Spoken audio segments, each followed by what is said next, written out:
एक अग्निपथ योजना आई है, आज आपने अखबार में छपा होगा, उस पर बहुत चर्चा है सेना में भर्तियों को लेकर।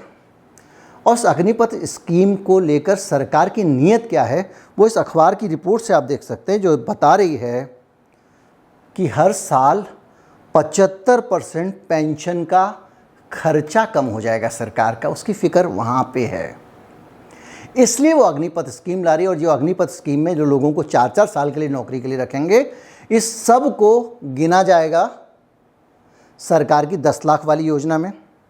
24-25 लाख जवान हर साल, 24 से 25 लाख जवान हर साल रिटायर होंगे आर्मी से, और जो वो रिटायरमेंट हो के लोग आएंगे वो पूरी की पूरी पेंशन सरकार की बचती जाएगी, क्योंकि ये वाली अग्निपथ योजना आई है।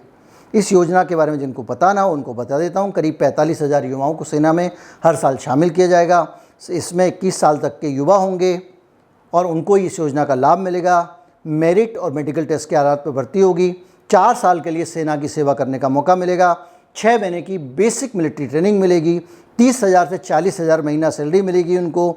इसके अलावा उनको जब जा रहे होंगे कि 11-12 लाख रुपए उनको दे दिए जाएंगे। कोई पेंशन नहीं मिलेगी, कोई भविष्य के लिए कोई वादा नहीं उस 11-12 लाख के अलावा। और ये है कि इसमें से 1/4 लोगों को वो अपने पास नौकरी में लंबे समय के लिए रख लेंगे, रिन्यूअल कर देंगे 4 साल का कॉन्ट्रैक्ट, और बाकी को चलता कर देंगे। अब जो अग्निवीर इनको कहा जाएगा, ये एक साथ 12 लाख रुपए लेकर आ जाएंगे।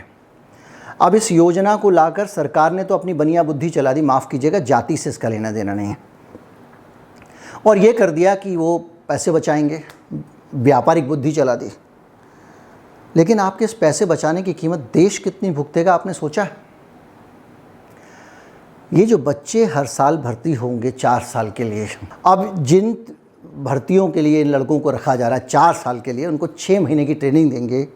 6 महीने किसी आदमी को कार चलाने में परफेक्शन आने में लग जाते हैं। 6 महीने में आदमी चाय बनाना ढंग से नहीं सीख पाता है, और मोदी जी से ज़्यादा अच्छी तरह कोई इस बात को समझता नहीं होगा अगर उन्होंने चाय बेची है। तो 6 महीने के बाद में ट्रेनिंग करके वो बच्चा युद्ध लड़ने जाएगा, सीमा पर देश की रक्षा करने जाएगा। देश की बाद में सोच लेना, उस बच्चे की सोचिए, उसकी जान जाने के आसार कितने ज़्यादा बढ़ने वाले हैं। अगर आप 6 महीने, आर्मी एक्सपर्ट कह रहे हैं कि 6 से 7 साल की ट्रेनिंग कम से कम चाहिए ठीक ठाक जवान तैयार करने के लिए। 6 महीने में आप क्या सिखाओगे? और वो जाएगा वहाँ पे, किसी का लाडला है वो, आपके लिए गणित का हिसाब है, आपके लिए कैलकुलेशन है, मैथमेटिक्स है, बचत है, उनके लिए वो सब कुछ है। वो बच्चा जो आधी रात को दौड़ता है, पिछले दिनों वायरल वीडियो आपने देखा होगा कि मुझे आर्मी में नौकरी मिल जाए, उस बच्चे को आप 6 महीने की ट्रेनिंग देने के बाद गोलियों का मुकाबला करने भेज दोगे, उन सेनाओं के सामने जो पूरे टाइम, पूरी ज़िंदगी डेडिकेशन के साथ में अपने देश की ट्रेनिंग ले रही हैं।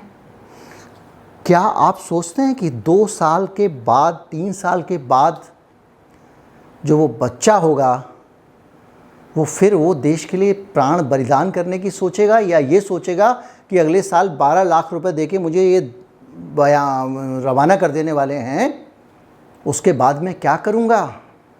घर से मम्मी का फ़ोन आएगा, बेटा नौकरी ढूंढना शुरू करूँ? उसकी शादी तो कम से कम अच्छी नहीं होगी, क्योंकि 4 साल बाद वो बेरोज़गार होगा। और उसको भी अगर आप हटा दें, इस पूरे पहलू को भी आप हटा दें, तो 4 साल बाद अगर वो बेरोज़गार नहीं भी होगा तो उसको कौन सा रोज़गार मिलेगा? आज फुल टाइम नौकरी करने के बाद भी जो आर्मी की बाहर आता है, उसमें से ज़्यादातर लोगों को सिक्योरिटी गार्ड की नौकरी मिलती है। क्या पूरा जीवन कोई सिक्योरिटी गार्ड के तौर पे काट सकता है? आपके दिमाग में आएगा क्या एक ही नौकरी पड़ी है, क्या वो कुछ ना कुछ कर लेगा? यस, और वही चिंता विशेषज्ञों को है कि वो कुछ ना कुछ क्या होगा, क्योंकि ये हर साल आप भर्ती करोगे, हर साल नौजवान बाहर आएंगे, तो जो पूर्व सैनिक हैं उनकी भीड़ हो जाएगी सड़क पे। आप पहले की तरह कम संख्या में नहीं आएंगे, और जो ट्रेंड बंदूक चलाने वाले एक्सपर्ट,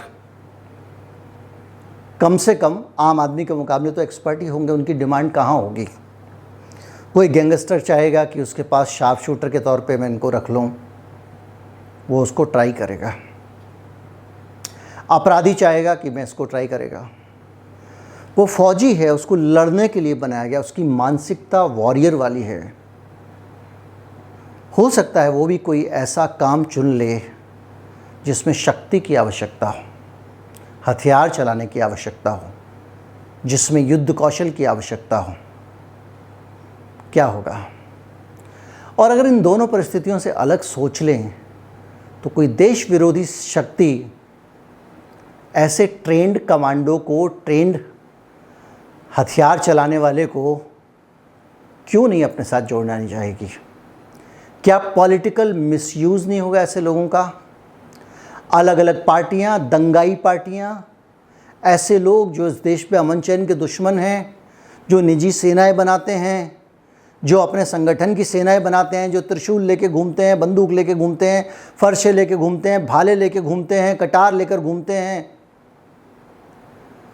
वो सब लोग इन पर नज़र नहीं रखेंगे? जब इस देश में महात्मा गांधी के पुतले को गोली मार दी जाती है और उससे बाकायदा खून बहाया जाता है, तो इस देश के पॉलिटिशियन जो क्लास है उसकी मानसिकता समझ लीजिए। ये स्थिति है।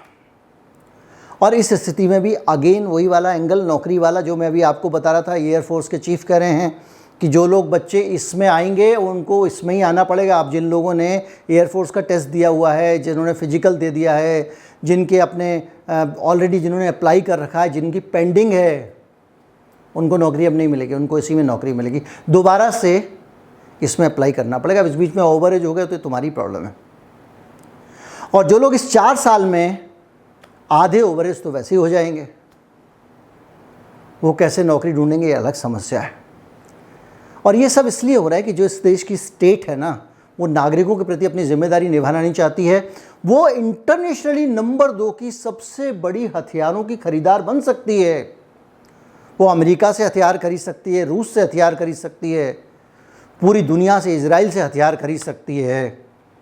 डिफेंस बजट वहाँ खर्च कर सकती है, हथियार चलाने वालों पे नहीं कर सकती। इससे आप अंदाज़ा लगा लीजिए, क्योंकि कमीशन जो है वो हथियार पे ज़्यादा बढ़ता है और सैनिक कमीशन नहीं देता है नौकरी के लिए। ये मेरा अनुमान है, कुछ और भी हो सकता है।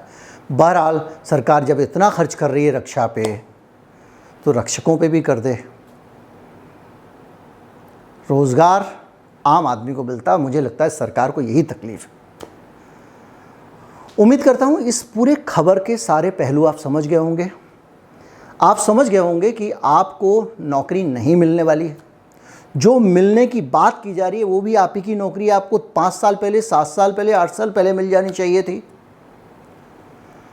और चुनाव के पहले का ये जो लपू झन्ना है, इससे खुश होना आप चाहें हो सकते हैं, मेरी राय में नहीं होना चाहिए। उम्मीद करता हूँ वीडियो अच्छा और शेयरेबल लगा होगा। आप इसको चाहेंगे कि अपने दोस्तों से बांटें। नमस्कार, जय हिंद।